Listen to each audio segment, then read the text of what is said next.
पूर्व प्रधानमंत्री स्वर्गवासी राजीव गांधी की पुण्यतिथि के अवसर पर कांग्रेस प्रदेश कार्यालय में श्रद्धांजलि दी गई। राजीव गांधी एक ऐसे प्रधानमंत्री थे जिन्होंने 21वीं सदी की कल्पना की थी। राजीव गांधी ने कंप्यूटर प्रणाली को आगे बढ़ाया और आज पूरा देश अगर कंप्यूटर से कार्य कर रहा है तो यह कहीं न कहीं राजीव गांधी जी की देन है। बीजेपी नेता और उड़ीसा के पुरी से बीजेपी की लोकसभा प्रत्याशी संबित पात्रा की एक टिप्पणी के बाद उड़ीसा और दिल्ली के मुख्यमंत्री ने प्रतिक्रिया दी है। मुख्यमंत्री नवीन पटनायक ने सोमवार को भाजपा से भगवान जगन्नाथ को राजनीति में न घसीटने की अपील की। पटनायक ने सोशल मीडिया मंच एक्स पर एक पोस्ट में उड़िया अस्मिता को ठेस पहुंचाने के लिए पात्रा की आलोचना की। उन्होंने पोस्ट में कहा, महाप्रभु श्री जगन्नाथ ब्रह्मांड के स्वामी है। महाप्रभु को दूसरे इंसान का भक्त कहना भगवान का अपमान है। यह पूरी तरह निंदनीय है। इससे भावनाएं आहत हुई हैं और दुनिया भर में करोड़ों जगन्नाथ भक्तों और उड़िया लोगों की आस्था को ठेस पहुंची है। पटनायक ने कहा, भगवान उड़िया अस्मिता के सबसे बड़े प्रतीक है। मैं इस बयान की कड़ी निंदा करता हूं और मैं भाजपा से अपील करता हूं कि वह भगवान को किसी भी राजनीतिक चर्चा में शामिल ना करे। ऐसा करके आपने उड़िया अस्मिता को गहरी चोट पहुंचाई है और इसे उड़ीसा के लोग लंबे समय तक याद रखेंगे।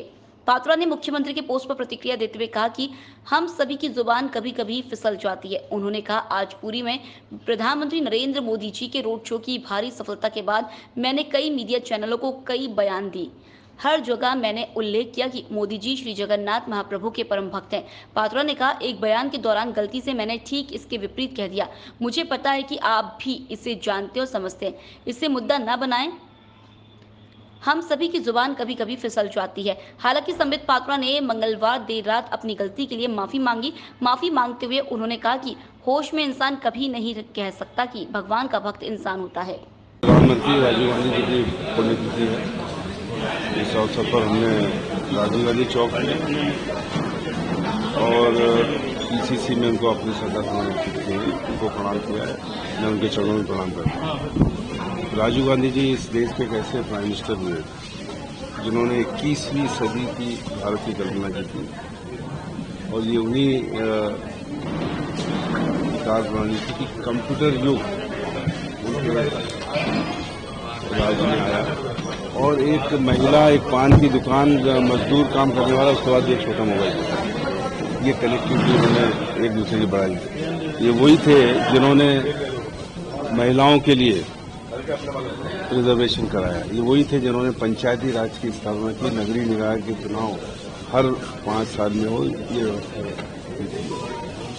ऐसे उन राजीव गांधी जी को हम प्रणाम करते हैं।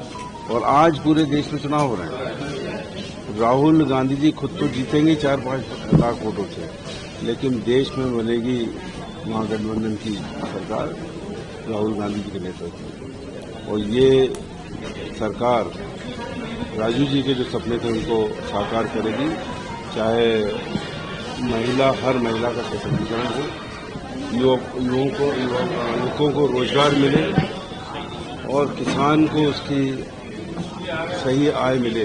ये सब बातें आने वाली गठबंधन की सरकार करेगी। हम लोग मध्य प्रदेश में 2009 से ज़्यादा 12 से ज़्यादा सीटें लेके आएंगे। यूपी में महागठबंधन की 40 से 50 सीटें आ रही हैं और इस देश में 300 से ऊपर सीटें लेके राहुल गांधी की सरकार बनने जा रही है। वही राजीव जी की सरकार।